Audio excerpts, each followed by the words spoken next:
咁就嗱，我哋今次咧嗰個活動咧係由 STEM 教育卓思工作室所舉辦嘅。咁成個活動咧，其實就重要嘅地方就係我哋希望能夠係透過呢個活動咧，係提升整體嗰個 STEM 嘅素養。特別我哋講到係科學素養、人本精神同創家思維。咁我哋依個組織咧就係由東華三院撥款嚟到去籌辦嘅。咁我哋睇一睇重要嘅日期先。嗱，咁依幾個時間咧，請大家都記低。我哋會喺7月3號到4號咧就進行嗰個正式嘅比賽。嗱，今日咧係做簡介會，稍後咧我會同大家講個時間咧幾時可以有地方俾大家試場嘅。咁大家留到後邊嘅時候就會聽到噶啦。咁我哋咧就分兩日。7月3號第一日咧就係上半晝朝度註冊啦，跟住我哋做一啲練習賽同有預賽。同時間咧有技能挑戰賽。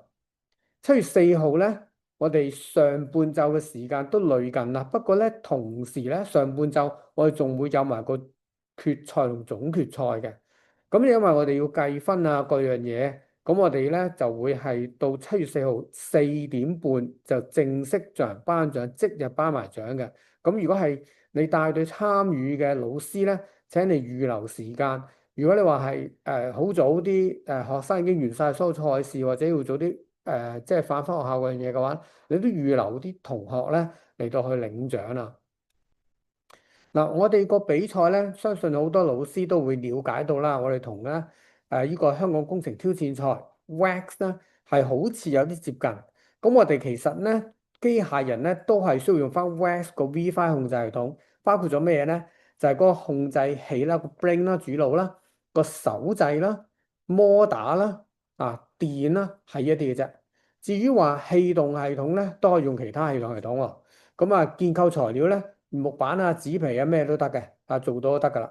咁而個機械人大細咧，會用個公仔啦，其實就等同英制嘅18寸乘18寸乘18寸。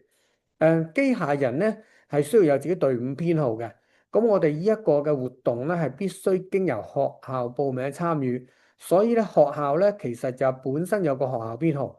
咁你注意啦，喺教育局嘅即係資料裏邊咧係有兩組編號嘅。一組叫學校編號，一組叫學校註冊編號。你哋嘅隊伍編號係將會用學校編號嘅，咁請大家注意嗱。咁我哋嗰個聯賽咧就係兩聯隊嘅。咁我哋每一次咧就派3到4個同學去到比賽場地作賽。咁就有機手啦，可以一個至兩個如果你有一個做副手啦，有一個就做 coach 領航啦，同埋有一個叫答題員。嗱，呢個同其他比賽好唔同嘅。我哋有個人係專係答題目嘅，係有問答環節。咁問答嘅題目內容係主要圍繞 STEM 有關。咁喺答完題目之後咧，個人就要離開場地㗎啦，就唔可以同埋操控機械人嘅人一齊。咁落場操控機械人嘅咧，就要跟翻安全啦，戴護目鏡。我哋場地都係12尺乘12尺。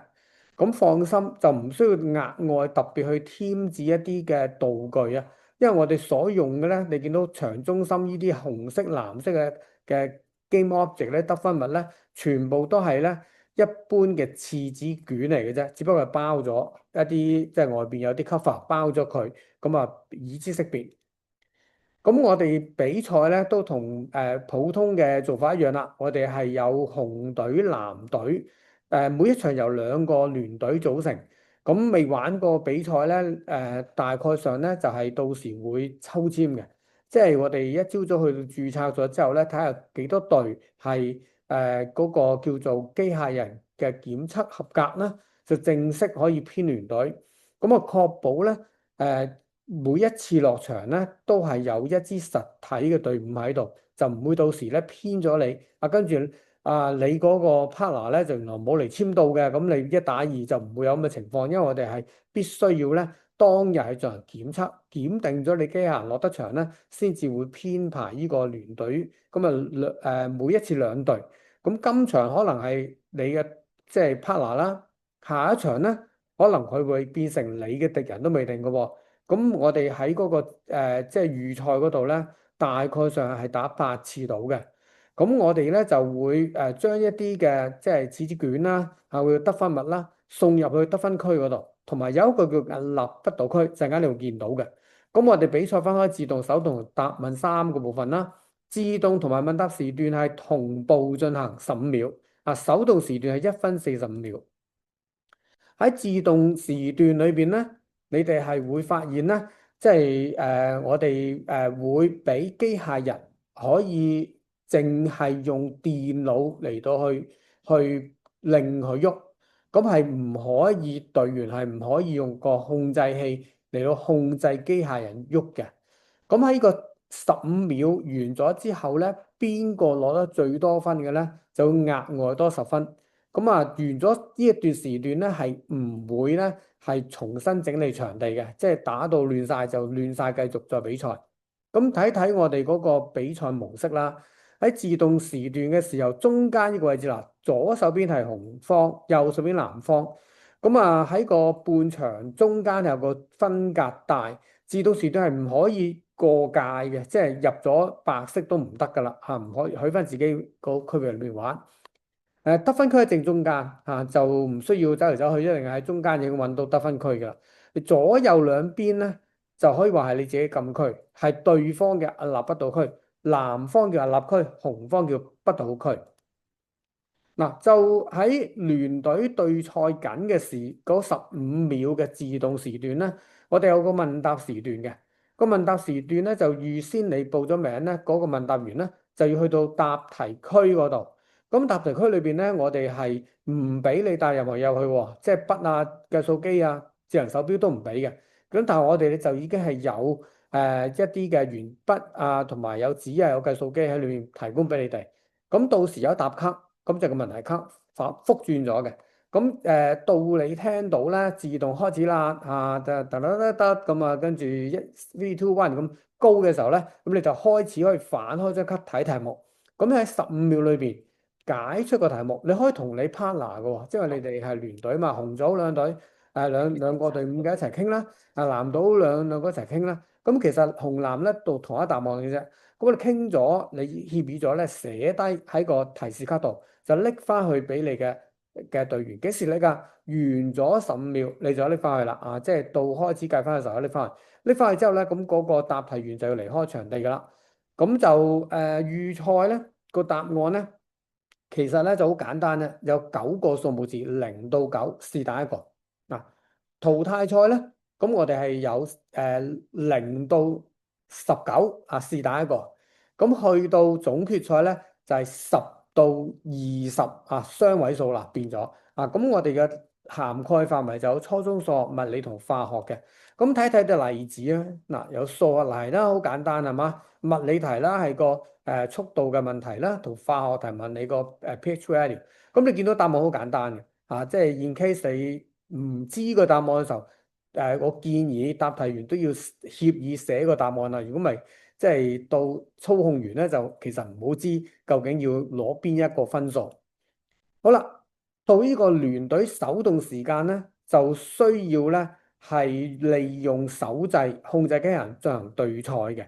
咁就我哋所有嘅即係手動時段咧，係同個自動時段咧，嗰啲人咧係唔可以改嘅。可唔可以話我有一個答題員答完題之後飛咗過去揸機得唔得咧？係唔得嘅。即係你係邊個落場操機就邊一個邊個負責做 coach，邊個負責咩就冇得改人嘅咁個負責專責答題嘅人咧係淨係答題，答唔題走嘅。好啦，咁我哋亦都有技能挑戰賽嘅1分鐘。咁技能挑戰賽咧就同我哋聯隊對賽場地一模一樣，係唔會有第二個花款嘅。都係咁樣嘅啫，即係話你練習熟其中一款咧，就你打3個比賽都係同一個模式，同一啲嘢咁擺法嘅啫嚇。咁技能挑戰賽咧就唔會係再慢慢去計算你係咪搣到某個數字嘅分數，淨係計你嗰個廁紙卷上嗰個即係mark 咗個，譬如如果你個次子卷寫一咪一分啦，寫九咪九分啦，但係詳細計分陣間會再講嘅，得唔得啊？咁我哋記咗一樣嘢，我哋仲有啲專項評審嘅，咁就我哋呢個技能挑戰賽係會計分入去設計獎裏邊。好啦，得分物個大細咁樣啦，咁就每一隊開始嘅時候有32個得分物放喺場區裏邊，另外仲會有一套1至9放喺外邊嘅。咁睇一睇呢個成個格局啊，咁你見到咧，我哋唔對等嘅，唔係每一個數字嘅即係廁紙卷都係同樣數啦，最多係1分嗰啲廁紙卷。OK，咁跟住咧，而2分同5分都有4粒。其他嗰啲咧3粒嘅啫，咁擺喺場中。咁你見到呢啲嘅代號咧，191嘅意思，即係話佢砌咗咧下低底嗰層係4個廁紙卷，頂嗰層係一個晾喺個4個上高。咁晾喺中間嗰個就係9號啦。咁你打斜191就紅色191，咁你藍色另外打斜就6分同6分，得唔得？咁依邊咧就亦都係99464咁樣啦。咁我哋可以有個方法去數嘅，就係你見到由呢度開始，每一隊都係你嘅左手邊一底下一二三四翻嚟5，係嘛？就係咁樣。咁至於6去咗邊啦，就過咗對面啦。6、7、8、9啊，一二三四五六七八九。咁啊，呢個道理咧就藍紅一樣啫，所以你對調一次睇一睇你就明㗎啦。咁我詳細唔再喺度花時間。好啦，我哋有預載得分物，預載得分物咧就係場邊啊。頭先講場邊呢度咧係有每一隊有10個俾你噶嘛，就係數字齊晒嘅，即係有2組都唔知。咁我哋任你揀一個，你揀邊個數值都得，放落去就可以噶啦。咁啊，手動再入得分物咧，就係俾緊呢個手動嘅時候，你可以喺場邊攞一個擺落機械人身上，但係唔可以就咁放落地下，一定係完全擺落機械人身上。你唔可以揩個機械人掂地下就當擺咗，呢個係唔容許嘅，係要完全放喺機械人身上。嗱，得分區咧就指紅色呢個長方體或者藍色呢個長方體，跟翻你嘅顏色而定嘅。咁我哋得分嘅方法咧，其實咧就係任何時間你入到去嘅得分區裏邊咧，你都可以入到去嘅。咁就但係就你唔可以接觸任何喺對方得分區搭起嘅得分物，因為你有機會過咗對面場區噶嘛。你過咗對面場區，即係你對方得分區啦，人哋搭緊嗰啲，你係唔可以接觸到嘅，咁啊取消資格。咁比賽最後30秒咧，有得分區保護時段啦。咁任何形式直接間接咧，你去即係將一啲搭起得分物射落嚟啊，拱人再拱過去啊，咁都係唔容許嘅，得唔得？即係最後30秒係咁就咁啦，擺咗就咁就得噶啦。好啦，咁我哋得分點為之得分咧？我哋必須要垂直搭起，即係左手邊呢啲咧，即係一個掕一個，佢又唔係垂直嘅喎，咁呢啲唔計分。第二個咧，全部都唔計分，因為呢一個嘢咧，佢唔係晾喺下低垂直嗰個位置度。咁第三種情況咧，我頭尾都係垂直喎，但係中間唔係啊嘛，咁唔係垂直搭起啦，所以亦都唔計分，得唔得？只係有右手邊呢種完美地垂直搭起先至會計分數。你見到我啲示例係冇數字喺上高嘅，咁點解咧？因為有數字嘅時候，另外一種計法啦。咁其實我哋有數字嘅，不過而家暫時俾你睇冇，即係咩叫垂直搭起啫，所以就唔俾數字。好啦，咩叫做放喺個分界區裏邊咧？咁樣嗱，呢個睇示例，左手邊搭住條線唔得，左手邊喺條線黐少少，當唔當入？唔當入，係完全入晒。你喺個邊嗰度黐少少都唔好出界喎。你有少少嗰個廁紙出咗界咧，唔當你入噶啦，得唔得？完全入晒去嘅。好啦，我哋仲有一個叫做層級權重啊，每一層都有唔同分數。咁啊，根據上年嘅預賽經驗咧，咁我哋今年咧所有放喺地蓆上高第一層嘅全部個權重係成零，即係話就算你有好多個攞晒翻嚟搭喺地下嘅話咧，嗰個係唔計分。第一個計分就係落垂直浪到喺第一層嗰啲先計分，得唔得啊？咁啊，再浪得高一層嘅話咧，就乘二。你有本事即係浪10個一棟咁樣嘅話咧，最頂嗰個可以乘10嘅。嗱，得分方式再俾大家睇清楚少少。當呢個紅色嘅得分區，我有呢兩個情況，睇下實際得分啦。咁而家咧，我哋嗰個得分嘅情況就係第一層，你見到呢一度係有一啦、一啦、二啦，但係呢個全部因為啲數字都係冇意思，乘咗零啊嘛，所以唔計分。你一樣啫，兩邊都係第一層唔計分。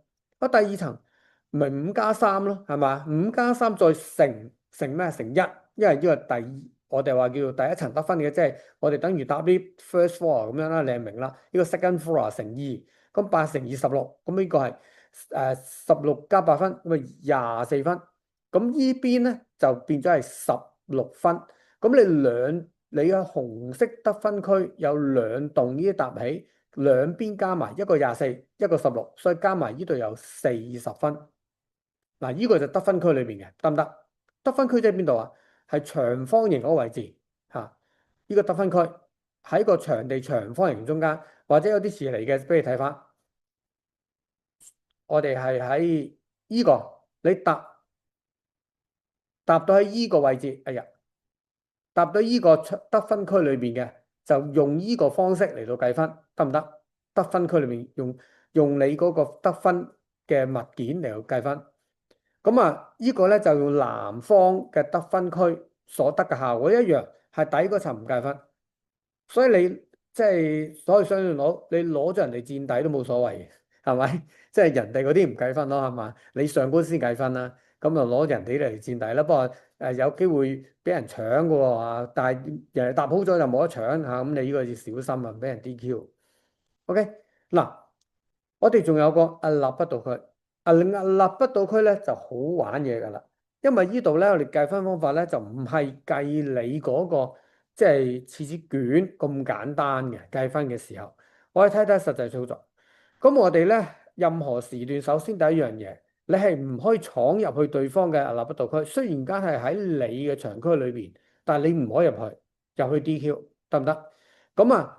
但係可以咧射佢落嚟嘅，你可以用射擊方法嚟到將對方依搭高咗射翻落嚟。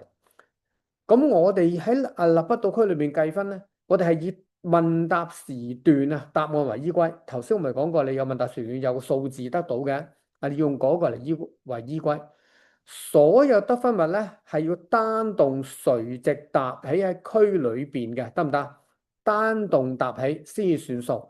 咁喺區裏面得分物咧，第一層嘅係唔計分，其他層級就唔計算個權重。我哋淨係計嗰個數字，得唔得？係唔計權重，唔需要乘噶啦。每沓嘅所得嘅顏色分數總和同你計算到出嚟個標準答案係相同嘅，你計啱咁就有20分。舉個例，譬如條數學題計完出嚟係8嘅，你又係估到係8嘅，你又答到係8嘅，咁你8分一棟，有10棟，每棟20分就200分噶啦，所以呢個係好刺激嘅。但係你要計問題就係你先計嗰條 STEM 嘅數計啱咗先，跟住你要答得到同分嘅。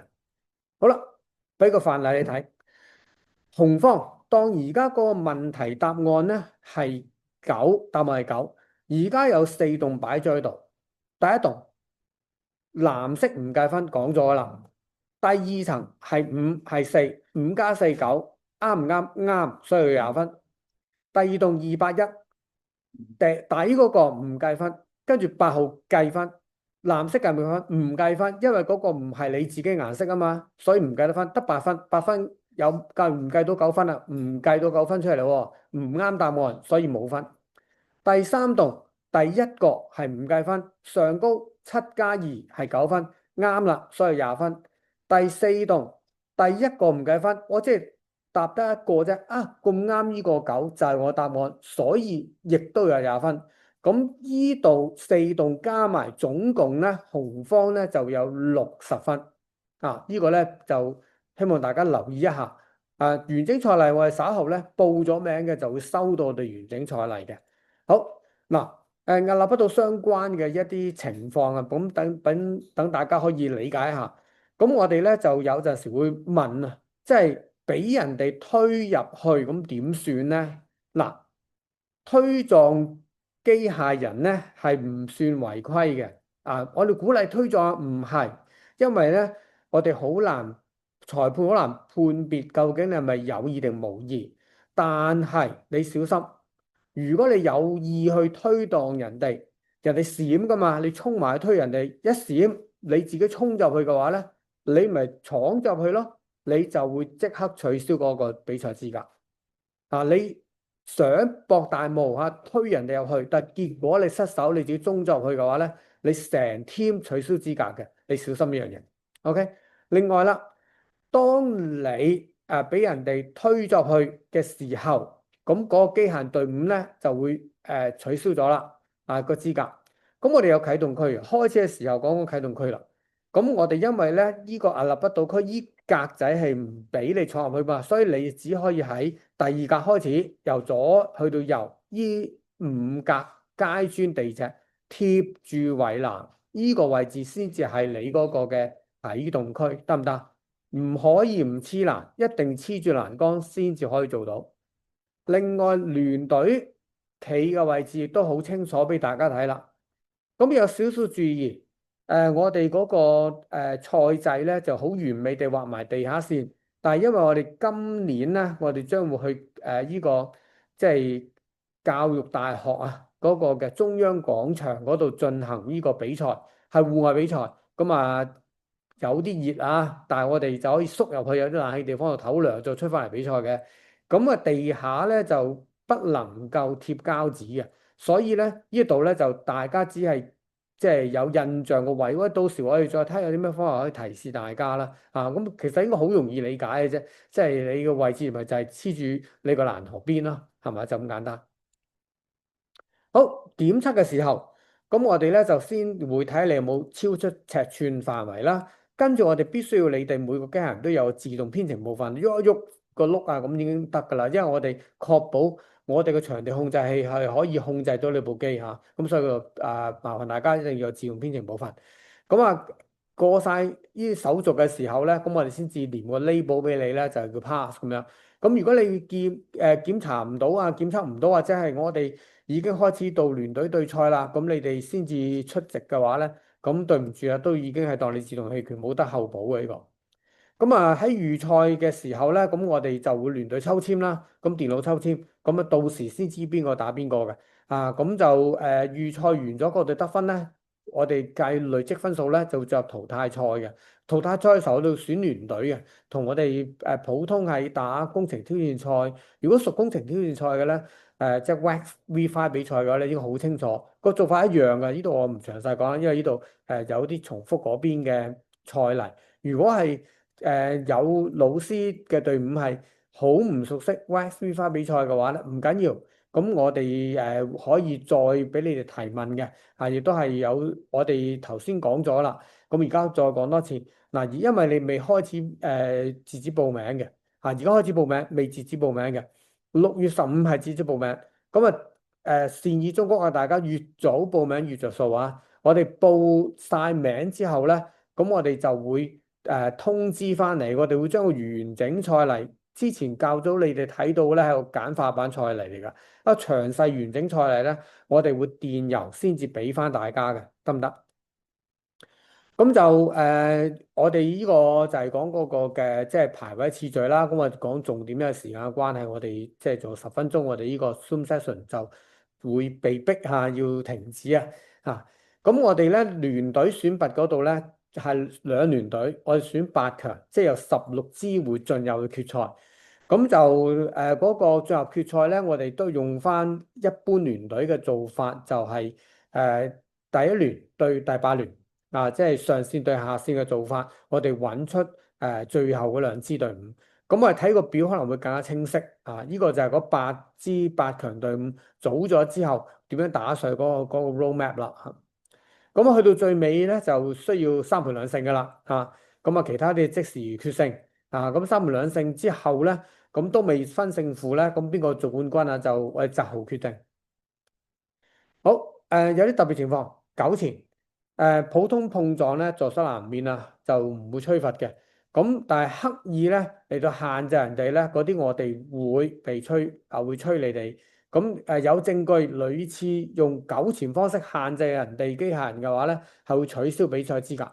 特別係人哋將進行緊將得分咪搭起，即係搭緊廁紙卷嘅時候，你阻住人哋落個廁紙卷伸隻手阻住當然唔係你手啦，機械人嘅手啦，或者你拱人哋呢啲情況一定會即係會 DQ 你㗎，得唔得？即係唔可以喺人哋做緊嘢嘅時候，你嚟到干擾人哋。佢離手放咗啦，成棟放咗離咗手，好清楚離咗手啦，你先至可以嚟到去攔咗人哋做少少牽制嘅動作，得唔得？如果唔係嘅話咧，就會係即係吹罰你嘅我建議大家就唔好諗住人哋離手半秒就即刻衝埋去，如果唔係就即係裁判睇唔切嘅時候，以為人哋未離手，你就衝埋去，咁啊當你即係牽制咗人哋啦。圍困幾隻一齊糾纏對方，咁呢個叫做圍困超過5秒嘅時候會吹罰，得唔得唔可以超過5秒。推撞係在所難免嘅，推撞到糾纏嘅時候就當糾纏嘅規則處理。咁就處理投訴，咁我哋梗係俾翻。我哋會有兩個比賽場地，到時每個場地都有個獨立嘅裁判。咁你又問翻自己嗰個場地裁判得㗎啦，唔好問隔離嗰個因為就每個裁判就負責翻自己嗰個比賽場地嘅裁判。咁我哋冇總裁判我哋比賽場地嘅裁判就係總裁判得唔得？係你嗰個場地嘅總裁判，OK？好，咁我哋有好多獎有啲咩獎呢？我哋有冠軍、亞軍，有兩個季軍啦。我哋專項獎有工程設計同評審獎。咁詳細點樣能夠得到啲獎呢？喺詳細賽規裏面有講嘅咁呢個就係你哋報名之後，我哋會係 send 個正式賽規俾你哋咁我哋都有技能獎，包括編程同埋操控呢個好簡單，睇睇工程獎呢，就係你哋一定要有工程日誌，所以我哋咧要同你講工程日誌個要求。咁我哋因為香港家庭成會咧，就我哋老師咧就呢個STEM 教育工作室嘅老師義務嚟到去做嘅組織咁就冇乜時間同埋資源去預先收大家嘅工程日誌亦都冇一個網上系統我哋做唔到呢樣嘢啦，所以。你哋嘅工程字係嗰日朝早檢測嘅時候先帶嚟得唔得嗰日朝早先帶嚟，咁就我哋亦都有一啲嘅標準，咁稍後 PowerPoint 我哋可以擺翻上去我哋嘅網站等大家瀏覽嘅。咁你哋可以見到，我哋希望同學仔係着重喺工程細節同埋迭代過程，得唔得？咁就我哋工程挑戰賽嗰啲嘅即係會議記錄嗰啲又唔需要嘅，我哋主要係着重翻大家點去描述你嗰件嘢嘅設計。評審獎咧就係裁判一致認為值得嘉許嘅，咁呢啲就係我哋訂立評審獎啲標準咁做編程啦，同埋一個嘅操控獎咁我哋係以單場嚟到去決定，即係你到比賽嘅時候咧，就可以去我哋其中一個場地係專門負責技能獎嘅比賽場地啦。你去嗰度去進行挑戰，咁你可以試幾次嘅，最高分嗰一次嘅成績，你係最高分嘅隊伍，咁就可以攞獎。工程日誌咧，咁我哋係中英文都接受。但係就唔好有即係一半寫中一半寫英啦。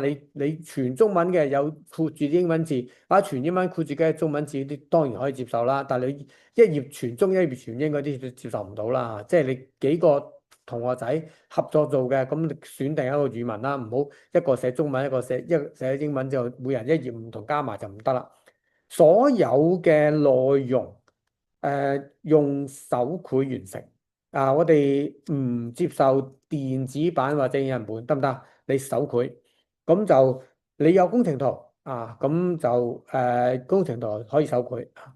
咁就我哋需要希望你記錄你哋比賽策略啦、機械人設計啦、你程式嘅編寫嘅方法啦、每個職員嘅崗位啦，同埋操控方法，有冇機點操控？